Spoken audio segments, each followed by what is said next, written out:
네, 안녕하세요. 오토타임즈 김성환 기자입니다. 오늘 만날 차는 부분 변경으로 돌아온 벤츠의 대형 SUV죠. GLE입니다. 사실 한국 사람들의 벤츠 사랑은 어마어마합니다. 지난해 가장 많이 팔린 차 E클래스였고요. 그 비싼 수억 원대 S클래스도 전 세계에서 손에 꼽을 정도로 한국에서 많이 팔리죠. 그만큼 세단 라인업은 탄탄하게 자리를 잡았는데 이 SUV, 특히 GLE가 속해 있는 대형 세그먼트는 녹록치가 않습니다. BMW X5, X6도 있고요. 레인지로버 시리즈들도 있고요. 여기 아우디 Q7, Q8까지 아주 쟁쟁한 녀석들과 경쟁해야 되는 게 또 GLE가 갖고 있는 숙명이기도 합니다. 그만큼 벤츠도 이 차를 만들면서 심혈을 기울여서 최대한 상품성을 높게 끌어올렸는데 부분 변경으로 돌아온 GLE 어떤 부분에서 매력과 강점을 드러낼지 지금 바로 한번 살펴보시겠습니다.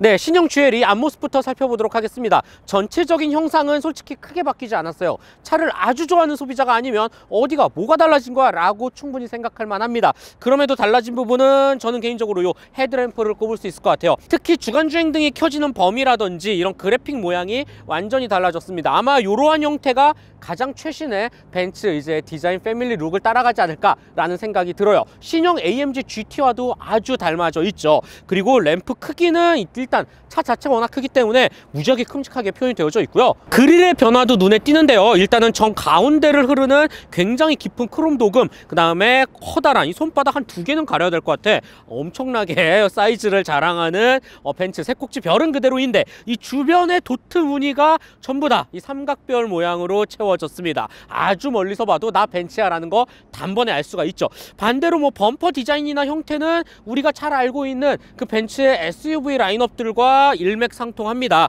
뭐 그렇다 할 엄청나게 이 차만의 특징을 강조하기 좀 힘들 것 같고, 이렇게 크롬 도금을 밑바닥까지 아주 깊게 두른 점도 좀 더 화려함을 가미시키네요. 네, GLE의 옆모습 솔직히 부분 변경답게 이렇다 할 큰 특징을 찾기는 힘듭니다. 오히려 GLE만이 갖고 있는 포인트 설명이 위주가 될 것 같은데요. 대표적으로 저는 일단 휠 타이어 조합, 타이어 사이즈가 어마어마합니다. 앞에가 275, 뒤가 무려 315mm급이나 탑재가 되어져 있거든요. 빵빵하죠. 그 다음에 휠 사이즈도 이게 21인치 휠인데 차가 워낙 크니까 그냥 딱 적당한 모양으로 보일 정도예요. 솔직히 휠 디자인은 이제는 너무나 익숙한 벤츠의 모습으로 이제 표현이 되어져 있고, 그리고 확실히 이 차는 이런 험로보다는 이런 아스팔트 잘 깔린 도심에 조금 더 어울린 듯한 느낌을 주기에 충분한 이렇게 클래딩을 차체 색깔과 똑같이 표현한 점도 인상적입니다. 그리고 또 한 가지 이렇게 고정식 사이드 스텝이 표현이 되어져 있는데, 물론 전체적인 차의 옆모습 쉐입을 유지하는 데에는 미적 완성도를 높이지만 실용성이라는 부분은 글쎄요.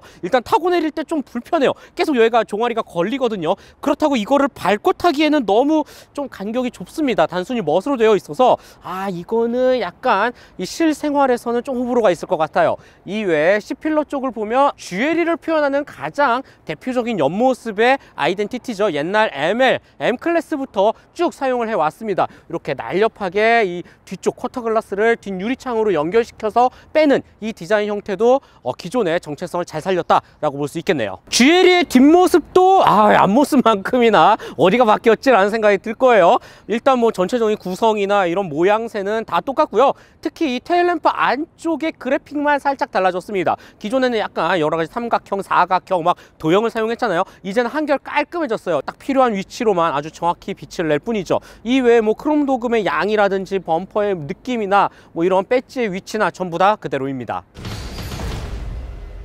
네, 벤츠 신형 GLE 실내에 들어왔습니다. 솔직히 실내에 딱 앉았을 때는 다분히 굉장히 크고 넓고 높은 차라는 거를 알 수가 있습니다. 이제 수평 형태로 길게 쭉쭉 뻗어 놓은 이 센터 페시아 디자인 형상부터 이 안쪽으로 말아 들어가져 있는 이 도어 패널의 면적도 상당하고요. 이 정 가운데의 면적도 어마어마하거든요. 그리고 이 파워 돔 후드 때문에 차가 더더욱 높아 보입니다. 이 큰 차 좋아하는 사람들은 이런 맛에 또 사는 거 아니겠습니까? 그런데 한 가지 부분 변경으로 오면서 달라진 바뀐 포인트는 많지는 않아요. 특히 실내는 외관보다 더 안 바뀐 거 아니야? 라는 생각이 들 정도이거든요. 그나마 조금 더 이 안쪽에 인포테인먼트 구성을 가장 최신으로 맞췄다 정도인데, 글쎄요. 일단 뭐 기존의 GLE 자체도 워낙 훌륭했기 때문에 저는 크게 불만으로 다가오지는 않습니다. 전체적인 이런 모습이나 형상이 되게 남성적인 SUV가 아닐까라는 생각이 들어요. 살짝은 투박하면서도 툭툭 박아놓은 이렇게 사각형 형태의 송풍구를 비롯해서 가로줄 무늬도 여러 군데 아주 많이 집어넣었거든요.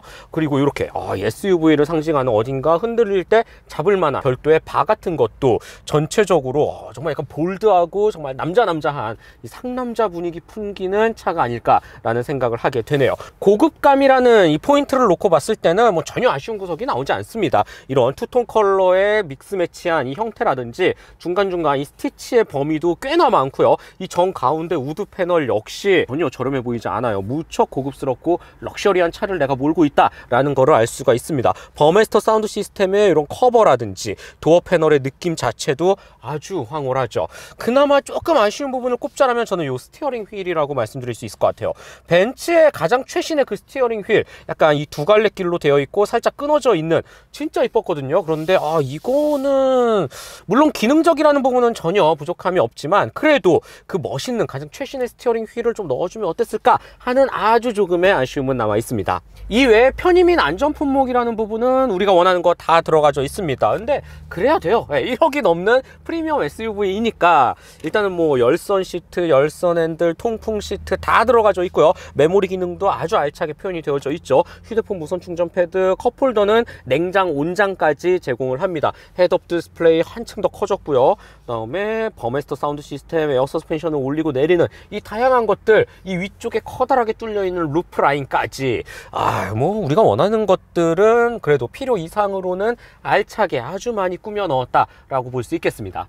실내에서 가장 만족스러웠던 부분은 바로 이 야간 조명이지 않을까라는 생각이 들어요. 이 앰비언트 라이트, 벤츠 특히 조명 정말 잘 꾸미잖아요. 아우디가 조명 회사라고는 하지만 이 야간에서의 조명 맛집은 저는 단연 벤츠다라고 말씀을 드리고 싶어요. 세단 라인업도 뭐 훌륭했는데 GLE 역시 기가 막힙니다. 적재적소에 딱 은은하면서도 아주 선명하게 램프에 이제 곳곳에 빛을 비춰주고요. 요 안쪽 부분이라든지 요 정 가운데를 흐르는 낮에도 꽤나 선명하게 컬러감을 제시를 하기 때문에 운전을 함에 있어서, 그리고 같이 탄 탑승자들도 상당히 고급스러운 감성을 똑같이 느낄 수가 있습니다.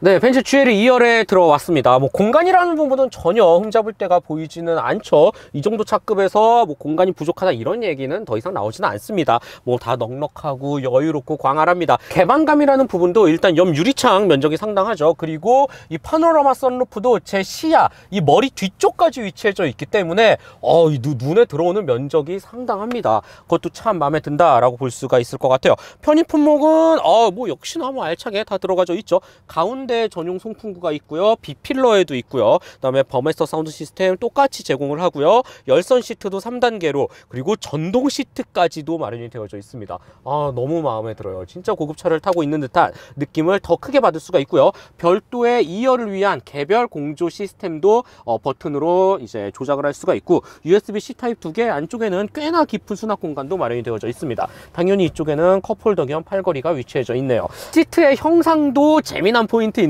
먼저 이 무늬가 그냥 소파, 우리가 알고 있는 약간 물소 가죽의 그런 무늬를 잘 표현을 해냈습니다. 실제로 아주 고급스러운 가죽으로 표현이 되어져 있고 굉장히 하드한 타입이에요. 무언가 소프트한 이런 감각을 원했다면 조금은 아쉬울 수 있겠지만 이 지지력이나 내구성 측면에서는 더할 나위 없이 또 강점을 보이지 않을까라는 생각이 듭니다. 그래서인지 정말 제대로 만든 소파에 앉아있는 듯한 느낌이 듭니다. 그리고 한 가지 인상적인 부분이 이 가운데 좌석을 빼고 양 옆 좌석, 이 독립 좌석에는 무릎을 닿는 면적이 다른 라이벌에 비해서는 조금 더 넓은 편이에요. 그래서 딱 앉았을 때 이 무릎이 꺾이는 이 착좌감이 꽤나 길게 표현이 되어져 있습니다. 이런 부분도 GLE만이 갖고 있는 특징으로 부각을 시킬 수가 있겠고, 그리고 가운데 턱이 있기는 하지만 상당히 낮은 편에 속하기 때문에 이 정중앙에 성인이 앉아서 장거리를 이동하기에도 저는 크게 불편하지는 않을 것 같다라는 또 결론을 내리고 싶습니다. 네, GLE 트렁크 공간 살펴보도록 하겠습니다.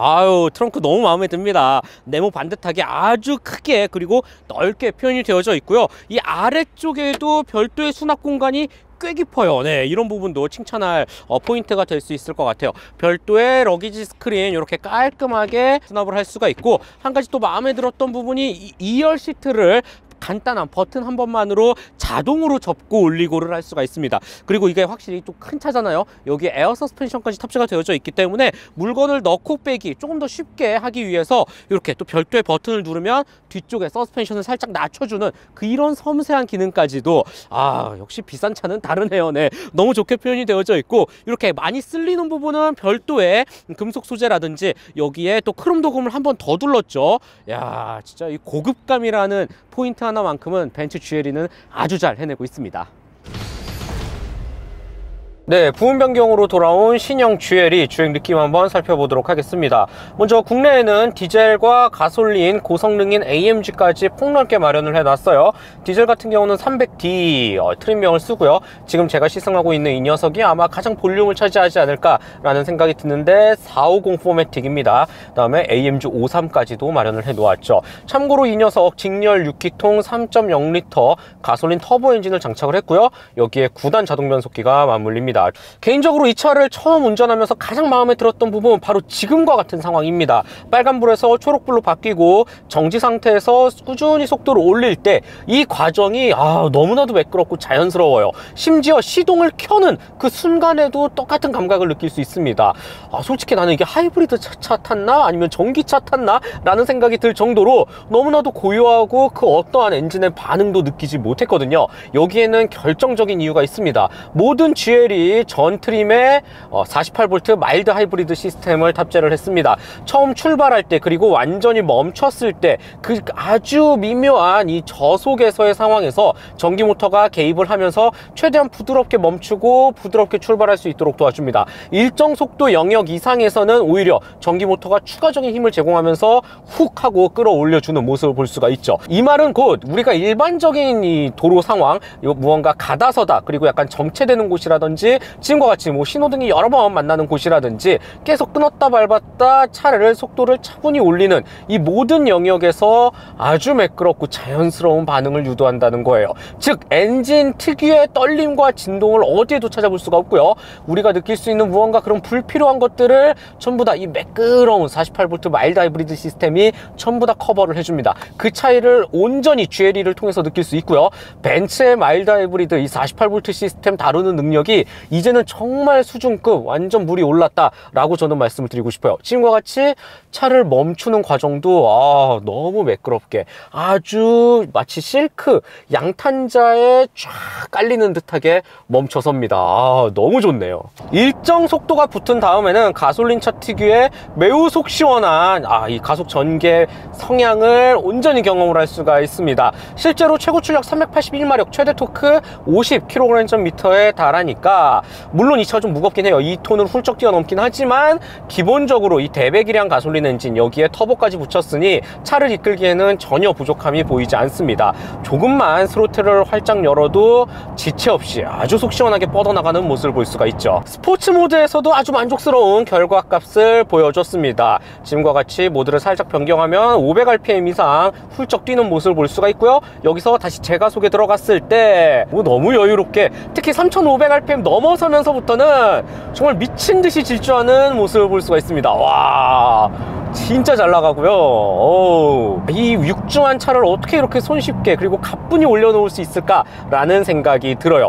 물론 이 가속을 전개하는 과정이 가장 대표적인 라이벌이라고 할 수 있는 BMW X5와는 살짝 다릅니다. 약간 박진감이라는 부분은 BMW 쪽이 조금 더 나은 것 같아요. 이 차는 속도를 올리는 과정마저도 상당히 매끄럽고 차분하거든요. 물론 개개인마다 성향 차이는 있겠지만 X5처럼 엄청나게 자극적이면서 역동적이게 스포츠 모드를 놓고 밟는 이 소비자, 그렇지 않은 소비자도 꽤 있습니다. 벤츠처럼 탑승자를 배려해서 조금 더 쾌적하고 여유롭게, 그러면서도 빠르게 장거리 크루징, 여행을 즐기기를 더 좋아하는 소비자분들도 있을 텐데, 그런 사람들의 입장에서는 GLE는 아주 강력한 선택지가 될 수 있겠다라는 또 개인적인 생각을 한번 해보게 됩니다. 가속 페달을 이어나가는, 그리고 RPM을 올리는 순간도 물론 9단 자동 변속기 굉장히 다단화되어 있지만 그거를 온전히 무언가 굉장히 역동적인 스포티한 반응에만 모든 걸 쏟지는 않습니다. 차분히 그리고 꾸준하게, 그러면서도 매우 강력하게 이 차를 밀어붙이면서 어느덧 생각 없이 달리다 보면 도로에서 가장 무리를 이끌면서 선두에 위치해져 있는 이 GLE를 발견하게 되죠. 장거리, 특히 뭐 부산을 간다든지 막 한 3-4시간 이동을 할 때 너무 여유롭고 피로도도 거의 없을 것 같네요. 그 정도로 아주 만족스러운 가속감을 잘 보여줍니다. 고속 안정성이라는 측면에서는 벤츠는 뭐 두말하면 잔소리죠. 입이 아플 지경입니다. 어떤 차를 타도, 세단을 타든 해치백을 타든 뭐 엔트리카를 타든 지금과 같이 GLE를 타든 한결같은, 어딘가 모르게 낮게 깔아 앉으면서 상당히 운전자로 하여금 믿음을 주는 이 고속 안정감 특유의, 뭔가 설명으로는 잘 표현하기 힘든, 정말 운전을 했을 때만 느낄 수 있는 이 벤츠가 주는 이 감각은 여전하네요. 너무 만족스럽습니다. 에어 서스펜션의 능력도 놀랍고, 일단 벤츠 하면 또 승차감 빼놓을 수 없기 때문에 뭐 S클래스까지는 아니지만 한 CLS라든지 우리가 알고 있는 그 벤츠 세단을 그냥 몰고 있는 것 같아요. 조금 더 키 큰? 시야만 약간 높을 뿐, 우리가 너무 잘 알고 있는 그 유명한 벤츠 세단 라인업의 승차감과 동일한 모습을 잘 보여줍니다. 매우 부드럽고요. 이 어떤 요철이나 굴곡을 만나도 탑승자 모두에게 아주 쾌적한 승차감을 구현해내는 게 GLE가 갖고 있는 또 힘이지 않을까라고 봅니다. 이외에 스티어링 휠 반응이라든지 이 하체 세팅은 역시나 X5, X6와는 완전히 다르고요. 한층 더 호불호 없이 그냥 무난하면서도 평균값을 잘 맞췄다라고 볼 수가 있어요. 막 급격히 무언가 방향 전환을 유도할 때 정확히 절도 있게 잡아주는 능력은 뭐 카이엔이라든지 BMW 계열들과는 확실히 다른 느낌을 보여줍니다. 그렇다고 막 롤을 허용하거나 하지는 않지만 조금 더 여유로운 이 회전, 이 방향 전환을 보여주고, 오히려 저는 이 GLE를 타면서 스티어링 휠이나 이 움직임, 회두성이라는 부분은 레인지로버 시리즈 뭐 벨라라든지 그 녀석들과 조금 더 유사하지 않나 라는 생각이 들어요. 전체적으로 가장 뭐 대표적으로 제가 계속 언급을 하고는 있지만 뭐 어쩔 수 없어요. 늘 언제나 라이벌이었죠. BMW의 그들과는 완전히 성격을 다르게 하기 때문에 저는 경쟁차라고 보지 않고요. 각각의 성향에 맞춰서, 소비자의 취향에 맞춰서 알맞은 차를 선택하면 됩니다. 마지막으로 벤츠 GLE 가격과 총평 말씀드려 보겠습니다. 1억 원 초반부터 시작해서 중후반까지 뭐 AMG는 확실히 좀 값이 나가는데, 지금 제가 타고 있는 450 포매틱 같은 경우는 1억 3천만 원대에 책정이 되어져 있어요. 비슷한 라이벌의 차들도 전부 다 1억 원 초반, 중반을 향해 가고 있기 때문에 뭐 가격적으로 엄청나게 비싸거나 엄청나게 저렴하거나 하진 않습니다. 중간 정도 위치 포지션을 잘 보여준다. 그렇다면 이 차가 갖고 있는 상품성은 어떠냐? 다분히 뭐 벤츠의 상위 라인업에 속하기 때문에 전혀 부족할 거는 보이지 않고, 오히려 이 차가 갖고 있는 독보적인 영향을 보여주고 있고요. 벤츠 특유의 부드럽고 무언가 매우 고급스러우면서 안락한 주행 감각을 온전히 유지하면서 SUV가 갖고 있는 이 모든 활용도와 능력치를 다 경험하고 싶다, 이러면 GLE는 아주 훌륭한 선택지가 되지 않을까라고 또 결론을 내리고 싶어요. 네, 오늘은 메르세데스를 대표하는 대형 SUV죠. GLE 부분 변경 신형을 만나봤고요. 종합적으로 말씀드리면 역시 벤츠다. 벤츠다운 모습을 SUV에서도 온전히 보여준다 라는 생각이 듭니다. 장거리 여행 갈 때 너무 편할 것 같고, 그만큼 벤츠가 갖고 있는 이 장기, 특장점을 전부 다 흡수해서 만든 SUV이지 않을까 라는 생각이 드네요. 무척 만족스러워요. 뭐 어떤 차를 선택해도 후회는 없겠지만 GLE는 더더욱 높은 만족감을 주기에 충분한 SUV가 될 것 같습니다. 네, 저는 지금까지 오토타임즈 김수환 기자였고요. 즐겁게 보셨다면 좋아요, 구독 꼭 한 번씩만 부탁드릴게요. 저는 다음 시간에 더 재미있고 알찬 내용으로 찾아뵙도록 하겠습니다. 그럼 안녕.